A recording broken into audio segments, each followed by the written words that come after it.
2022년 초부터 이제 6차례 보고서가 나왔고 그거를 다 종합해가지고 지금 최종 보고서가 나왔다 이렇게 보시면 될 것 같아요. 오염수 정화시설 알프스로 처리된 물을 바다로 배출하는 방식이 국제 안전 표준과 일치한다 이런 결론을 내렸고요. 사람과 환경에 미치는 방사능 영향은 미미할 것이다 이렇게 평가를 했습니다. Will continue the review if the plan moves forward. Decision by the government of Japan. The IAEA will be permanently here reviewing, monitoring, assessing this activity for decades to come. 호사카 교수님은 어떤 부분에 좀 주목을 하셨는지 궁금합니다. 안전성에 전혀 문제가 없다라는 말이 아니라 미미하다. 그러니까 미미한 영향이 좀 있다. 영향이 있다라는 이야기를 했지 않습니까? 환경에 미치는 영향은 미미하다. 예. 없다가 아니라. 그리고 또 뭐 수십 년간 그 반려를 할 건데요. 그것을 삼시를 바로 후쿠시마에 IAEA가 만들어 놓고 사무실을 만들고 쭉 감시한다. 쭉 감시할 모니터링을 것이다. 한다. 모니터링할 것이다. 완전히 안전하면 왜 그런 식으로 하를 보십니까? 약간 한 너무- 발을 걸쳤다고 보시는군요. 예, 너무 대규모로 하는 거예요. 이것은 왜 도쿄전력에 맡기지 않고 그렇게 IAEA가 직접적으로 나서서 한다는 것입니까? 뭔가 불안한 게 있다. 그런 식으로 볼 수밖에 없습니다, 사실. 예. 영향은 저는 그렇게 봤어요. 영향은 미미할 것이다. 만약에 영향이 없다면 없다 이렇게 단언을 했을 텐데. 김준일 대표, 예. IAEA의 최종 보고서는 어느 정도의 의미를 우리가 부여할 수 있을까요? 제가 오늘 IAEA 홈페이지에 가가지고 이제 보고서를 다운 받아서 봤는데요. 열심히 하셨네요. 다 보지는 못하고요. 일단 예. 좀 전체적인 결과를 봤는데 눈에 띄는 게 하나가 있었습니다. IAEA는 이 보고서의 정보 정확성 유지를 위해 많은 주의를 기울였지만 IAEA는 이 문서의 사용으로 인해서 발생할 수 있는 결과에 대해 어떤 책임도 지지 않습니다. 아, 그래요? 예. 이게 첫 장에 나와 있어요. 그래요? 예. 이게 무슨 얘기냐면은 이게 안전하다라고 했는데 이 문제가 생길 경우에는 IAEA가 소송 대상이 될 수 있다라는 거예요. 그때 나한테 묻지 마라. 예, 묻지 말라라는 겁니다. 그래요? 또 하나는 30년을 이렇게 오랫동안 인류가 뭔가를 이게 핵 폐기물을 버려본 적은 한 번도 없어요, 지금까지. 네. 그러니까 이거에 대해서는 사실은 알 수가 없는 겁니다. 장기간 어떤 일이 발생할지는 과학자들도 미지수란 말이에요. 네. 그러니까 예를 들면 이런 겁니다. GMO 논란이 있잖아요. 네. 이거에 네네. 대해서 어떤 사람은 문제 없다. 어떤 사람은 야 30년 동안 섭취하면 무슨 문제가 발생할지 알아. 이럴 때는 예방 원칙에 따라서 가장 이제 신중하게 접근하는 게 네. 원칙인데 이거에 대해서 굉장히 전문가라고 하는 분들도 굉장히 무시하고 있다. 이런 네. 지적을 안 할 수가 없는 거죠. 이 최종 보고서가 발표되자 여야의 반응은 크게 엇갈렸는데요.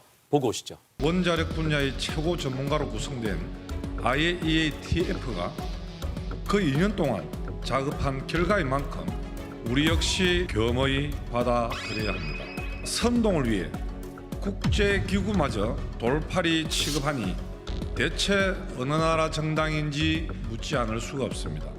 여러 전문가와 검토한 결과 후쿠시마 핵폐수 안전성 검증 못한 깡통 보고서라는 결론을 내렸다. 후쿠시마 핵폐수를 정화한다는 다핵종 제거 설비에 대한 성능 검증은 전혀 없었다. IAEA가 치료 채취한 오염수 분석에 대한 내용 역시 없다. 먼저 여당인 국민의힘에서는 11개 국가의 원자력 분야 전문가들로 구성된 TF가 2년 동안 이 작업을 했다라는 거예요. 그래서 네. 결과를 겸허히 받아들여야 된다 이런 얘기도 했고요. 야당을 향해서는 괴담 정치를 중단하라 이렇게 이제 요구를 했습니다.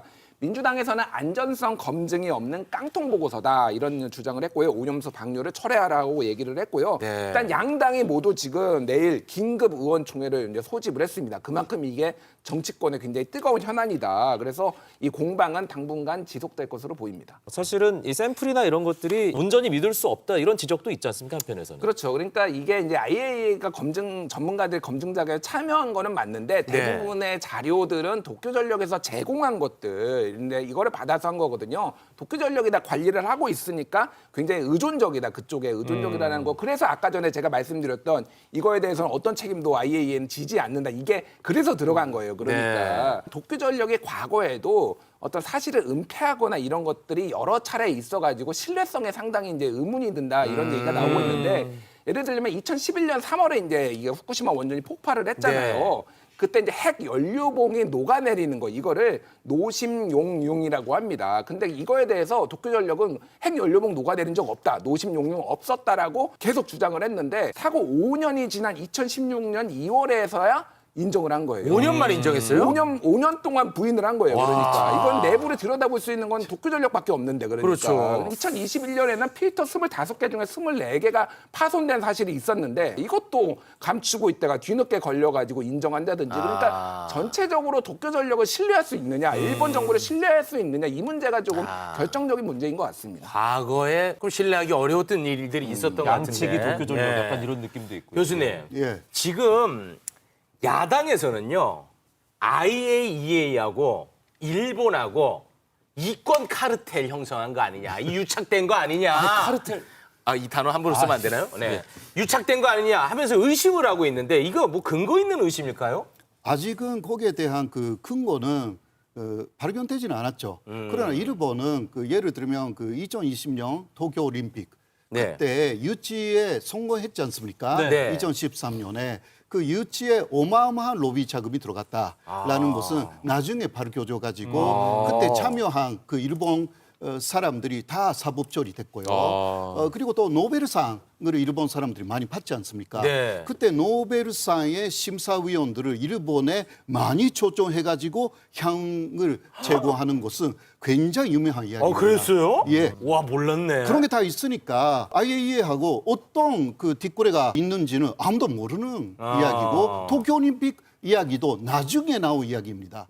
유착의 어떤 근거가 뚜렷하게 나온 건 없나 보군요, 아직까지는. 그러니까 아직은. 유착이라고 하기에는 좀 그렇지만은 기본적으로 IAEA하고 일본하고 매우 가까운 나라고 동아시아 국가에서는 굉장히 오랫동안 의장국을 했거든요. 사무총장도 아마노 10년 사무총장, 하고 그리고 예. 분담금 같은 경우에도 일본이 전 세계에서 세 번째로 많이 내요. 많이 내고. 예. 그렇다고 뭐 이것 때문에 그러면 눈을 감아줬다라기보다는 네. IAEA 국제 원자력 기구의 성격 자체가 원자력의 평화적 이용을 위한 곳이고 이거에 대한 위험성을 좀 불식시키는 데 조금 집중 초점이 맞춰져 있는 어떤 네. 방식이니까 이거를 뭐 카르텔로 없던 거를 만들어 가지고 데이터를 조작했다 그런 거라기보다는 네. 가장 우호적인 방식으로 해석을 했다. 일본 정부하고 이해관계가 맞아 떨어졌다. 불신을 해소하는 방식으로 이게 나왔다라고 보는 게 좀 타당할 것 같습니다. IAEA는 뭐 꼭 일본 편이라기보다는 원전 편일 가능성이 높다. 이렇게 정리하면 되겠군요. 그렇게 보는 게 맞고 체르노빌 원전 사고 20주년에 있어서 평가 보고서가 나왔는데 그때 WHO도 나오고 민간 과학자들 토치 보고서도 나오고 그랬는데 이를테면은 갑상선 암의 숫자가 가장 적게 보고를 한 게 IAEA예요. 그러니까 일본 입장에서는 방류 준비 단계는 다 끝난 것입니다. 오늘부로. 방류 할까요? 다만 이제 방류 시점은 기시다 후미오 총리가 결정을 하는데 좀 늦춰질 가능성도 있다. 이런 게 일본에서도 얘기가 나오고 있어요. 왜냐하면은 후쿠시마 지역 주민들의 반대가 어마무시합니다. 어업인들이 지금 연일 결의문 발표하고 방류하면 안 된다. 지속적으로 얘기를 하고 있고 후쿠시마 현의 어업협동조합 연합회 여기서도 해양 방류 반대 특별 결의를 할 정도로 이렇게 하고 있어요. 또 관광업계도 사실 반대를 하고 있습니다. 왜냐하면 원전 사고 이후에 사실 안 가거든요, 사람들이 그 지역 동네에. 근데 최근에 이제 많이 좀 그런 것들이 완화가 됐는데 다시 이렇게 방류를 할 경우에는 이거는 관광업계의 대형 악재다라고 하기 때문에 해수욕 시즌은 좀 피하자. 왜 지금 사람들이 이제 물에 들어가가지고 여기서 해수욕하는 사람들도 있을 텐데 아니, 안전하다면서요. 불안하니까 이런 불안감을 좀 피했으면 좋겠다 이런 얘기를 하고 있는데 일본 정부에서는 어쨌든 여름에는 방류하겠다 이런 의지를 좀 보이고 있는 상황입니다. 가장 큰 문제는 2015년에 일본 정부는 관계자들의 동의가 없는 한 어떤 조치도 하지 않겠다라는 약속을 했습니다. 그래서 이번에도요 마츠노 관방 장관이 2015년에 약속이 있기 때문에 관계자들의 동의가 없는 한 절대 판유하지 않겠다. 여기까지 이야기를 했거든요. 네. 그렇기 때문에 근데 지금 어민들은 반대하고 있으니까. 엄청나게 반대하고 그렇죠. 있어요. 예. 치사까지 나서서 다른 방법으로 그 처리해라 이런 식으로 또 이야기를 하고 있는 상황이 좀 있기 때문에 당장 판유하기는 좀 어려운 것 같습니다. 그리고 7월 15일부터 해수욕장이 개장됩니다. 그러니까 판유하기 시작하면 1km라는 거 금방이거든요. 그렇죠. 그러니까 사람들이 오지 않게 된다. 그럼 반발이 심하겠군요. 예, 이 이야기도 있기 때문에 간단치 않은 문제다. 일본 후쿠시마 앞에 서식하는 우럭이 우리나라 연안으로 건너올 가능성은 전혀 없으니 안심하시기 바랍니다. 당의 입장에서는 우리 국민들이 안심할 때까지 후쿠시마산 수산물 수입은 금지될 것이라고 믿어도 좋습니다. 근데 지금 궁금한 게 후쿠시마에서는 그 후쿠시마산 수산물 지금 어떻게 하고 있어요? 소비합니까? 일단요, 후쿠시마 내륙에 있는 거 있잖아요. 내륙에서 나오는 농수산물 모두 수출 금지입니다.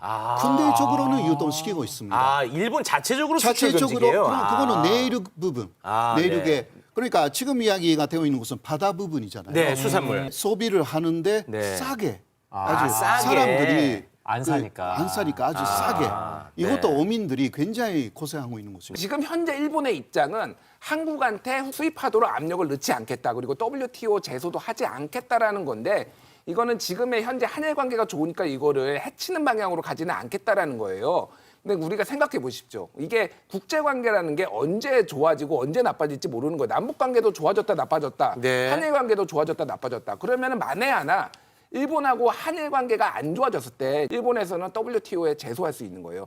지난번에는 우리가 1심에서 지고 2심에서 이겨가지고 수산물을 계속 수입을 안 했거든요. 그랬죠. 근데 이번 같은 경우에는 IAEA 보고서까지 나오면은 우리가 WTO 제소 당할 경우에는 패소할 가능성도 상당히 높다라는 게 전문가들의 의견입니다. 네. 그러면은 정부에서 우리는 수입 안 합니다. 이런 의지하고 상관없이 수입을 할 수밖에 없는 상황이 올 수도 있다라는 거죠. 그러니까. 네. 자세한 내용은 또 2부에서 계속 네, 이어가니까요. 여기서 마무리 짓겠습니다. 두 분 고맙습니다. 고맙습니다. 그렇습니다.